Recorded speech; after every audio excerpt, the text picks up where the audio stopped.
Hello everyone, I'm Gamer. And I'm Girlfriend. Okay, let's take a look at the 2014 Gamescom trailer for Bloodborne.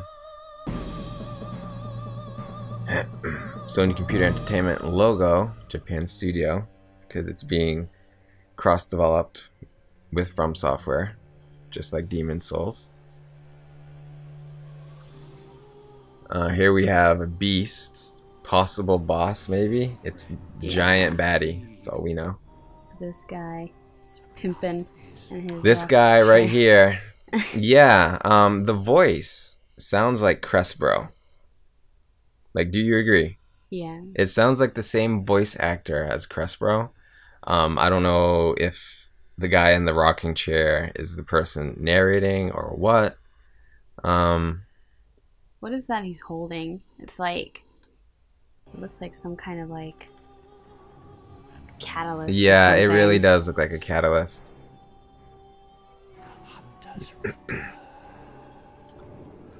So yeah, here we just have some really gorgeous views. Look at that. Look at the gorgeous art direction. Typical of From Software. They look like they're doing some kind of ritual. Uh-huh.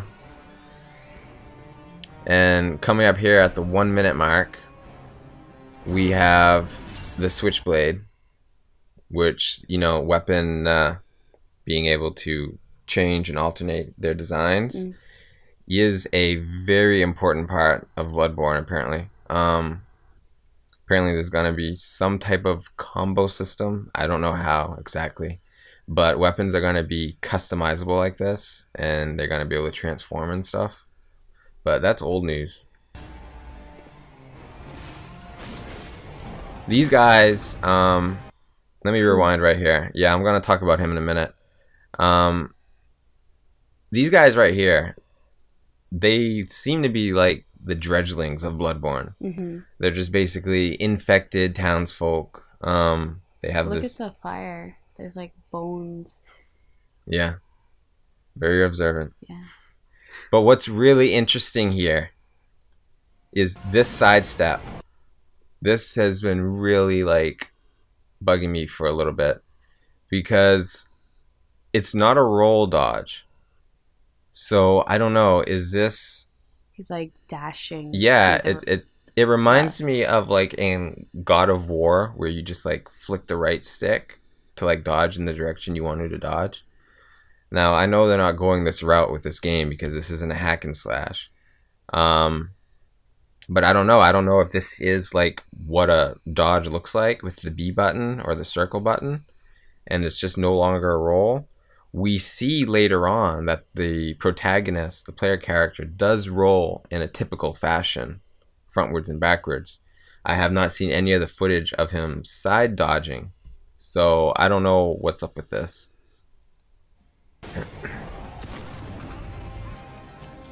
This guy back here, he seems very similar to the dredgeling townsfolk, except look at the feet.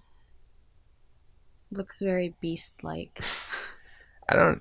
Like werewolf. I wouldn't even say that. I don't know. He just looks very like deformed. Like, look at this foot. Look at his back. It looks like if he were like a werewolf or a beast. That or is like true. That would be like his like, and he's like hunched over. Yeah. Kinda like. It feels like he kind of got like stuck halfway in like a transformation. He's like, oh crap. Like that's what I feel about this. This guy, that enemy, it looks like What? he's like shooting, like he has like a shotgun. Uh-huh. Because I know that, you know, the main character has a shotgun. Uh-huh. And this enemy actually looks like it might have a shotgun too. I'm not sure if it's just a crossbow or... No, well... It sounds like a shotgun. Well, you see it fire. Yeah, so... That's not a crossbow. Whatever. Could be... Whatever. Yeah, but we also see the regular roll here. See? But yeah, I mean, guns are gonna be in Bloodborne. Ammunition's gonna be very scarce. So don't think about this being like a third-person shooter. Think of this more like the original Resident Evil, which I know you've never played. Actually, probably even more scarce than that. What if, like, the ammo or whatever is kind of like with like Dark Souls with sorcery. Like what if that's like you have like attunement slots for like your ammo? We'll see. Well, that's the thing. Like, I don't know. No, I mean, we don't know what type of checkpoint system is in Bloodborne.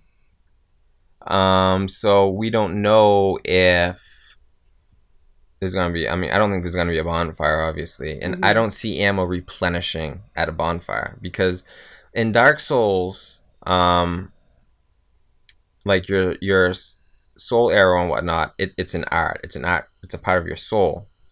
It's like key in like Dragon Ball Z. You know, I mean, this is a bullet. I feel like this is something that you're either gonna have to buy from a merchant or you're gonna have to find.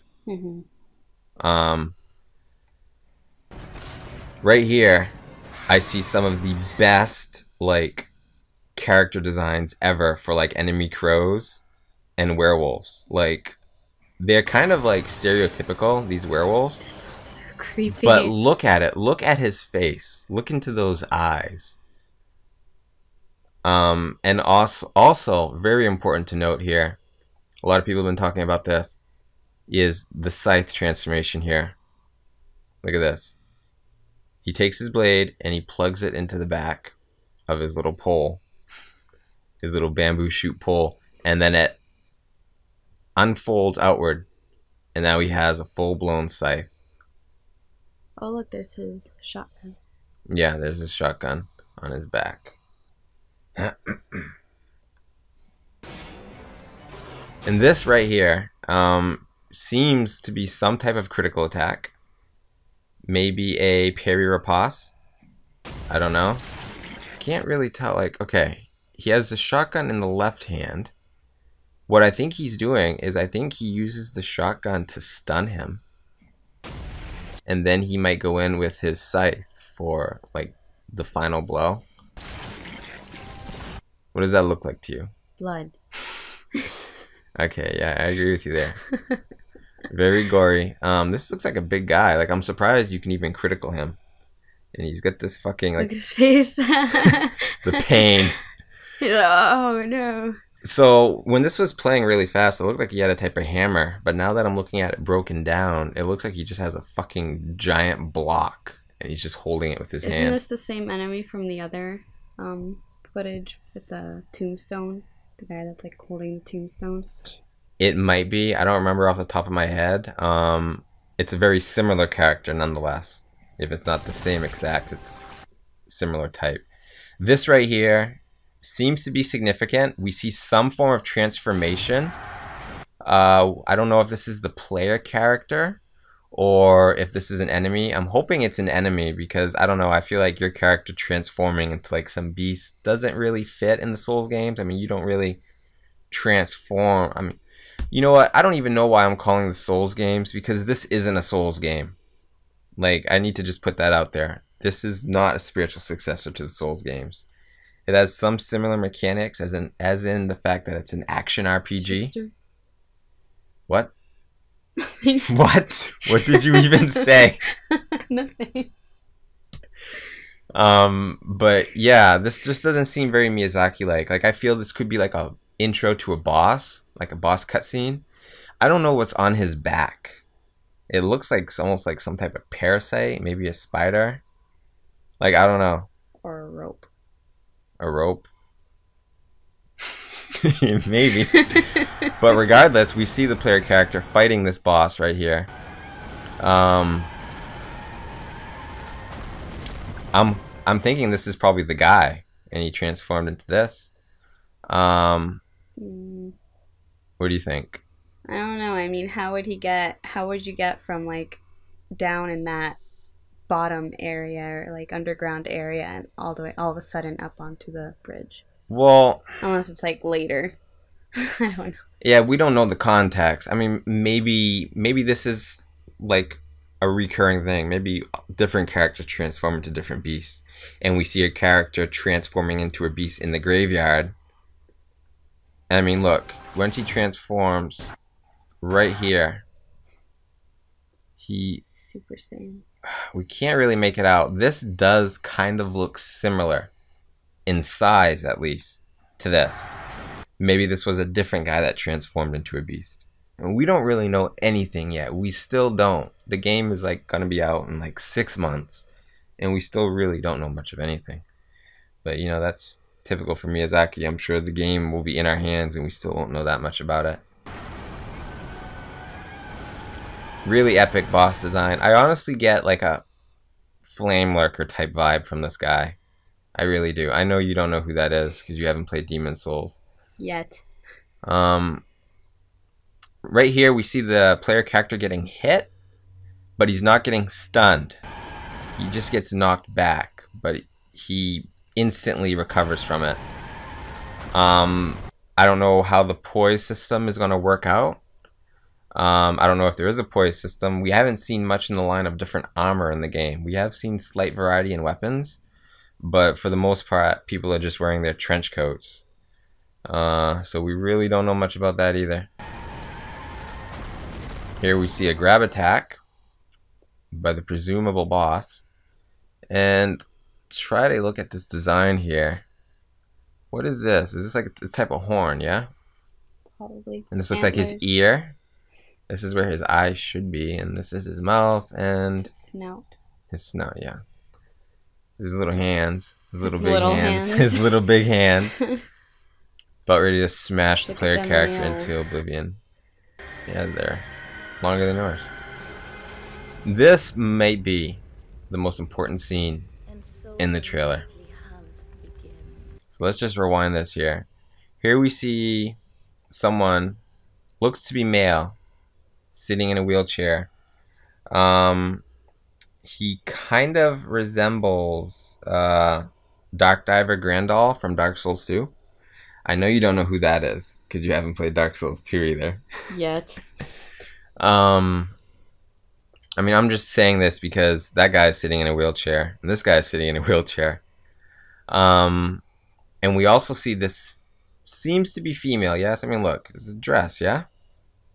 Or a trench coat, like the other. Trench coat. No, that's dress. This, you don't think this is feminine? Look at the hat. I don't know. This looks very feminine to me. And we hear the voice, which sounds exactly like the voice actress from Demon Souls, the Maiden in Black.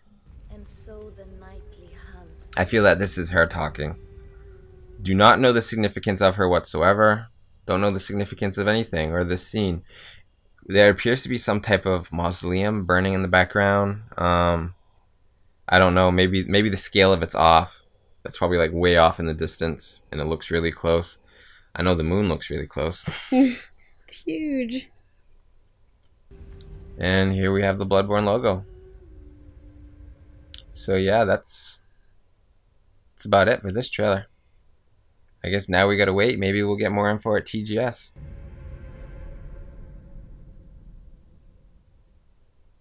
And right now on your screen, you should be looking at new pictures from Bloodborne. Not too much was gathered from the screenshots. There was some new info from the gameplay trailer. The screenshots just showed off more of the enemies, the just wonderful art design and direction. There's one screenshot in particular which we see the player character walking in this like small little meadow with tombstones. Tombstones. I see a tombstone right there. Oh yeah, okay, you're right. And there's looks to be like some type of corpse on the ground. I guarantee there's probably an item that's going to be there. But you can see, I'm assuming that's the city up there in the background on the hill where most of the game, or a big chunk of the game that we've seen so far, takes place. Like this screenshot in particular to me is just so breathtaking. I have this as a wallpaper. Like it's that good. There's another screenshot where we see the character, it looks like slashing through an enemy, but there's like this aura around them, like some type of glow. It's I like don't. a blue Yeah, it's glow. some type of magic going on. It seems. We don't know anything about magic at all in this game. I don't even think Miyazaki has said anything on magic. There is, however, a press release by Sony that says, at E3 we introduced Bloodborne's evolved combat style, which requires more proactive and offensive tactics. The weapons, like the transforming saw cleaver and blunderbuss shotgun, lend themselves to this different combat style, as does the quicker movement and dodging. There's no more hiding behind a big shield waiting for a chance to strike. Enemies in Bloodborne are quicker and more aggressive as well, and at times you'll be facing more enemies at once than in the past. There are situations where, if you sit back and wait for an opening, you'll get overwhelmed. At times, you have to be on the offensive, but this is not a hack and slash game. Rest assured, Bloodborne is still an action RPG at its core, and combat is still very much about strategy and tactics. The new, more offensive combat actually goes much deeper, by way of our brand new regain system, which rewards players for taking more risks and being more decisive and strategic. The regain system allows players to recover health lost after taking damage by striking back at enemies within a short time period with a bladed weapon. Basically, the regain system allows players a way to channel that negative energy they feel from taking a hit and direct it back at the enemy to get revenge and steal back the health they lost. The amount of health you can recover will be shown in yellow in the HP gauge, and it will get shorter over time if you hesitate to strike. You will still have to be smart and strategic with your strikes, as attacking indiscriminately could lead to taking more damage at the hands of the enemy. Now, the strategy and skill come into play in your offensive and counterattack tactics, rather than waiting and timing defensive tactics just right. So, what do you think about that? Kind of fact that there's no more hiding behind a shield, which I did a lot in my Dark Souls playthrough. Yeah, it's kind of scary. But with the regain system, I mean, it's an interesting mechanic. I don't want to say it's a gimmick, because I'm sure they're gonna implement it well. I feel like I wonder how much you're gonna have to use it. Like, if you never use it, because I feel like they say, you can't hide, you know? Like, enemies are always gonna be coming at you. So I wonder if, like, can you play through it without regaining anything?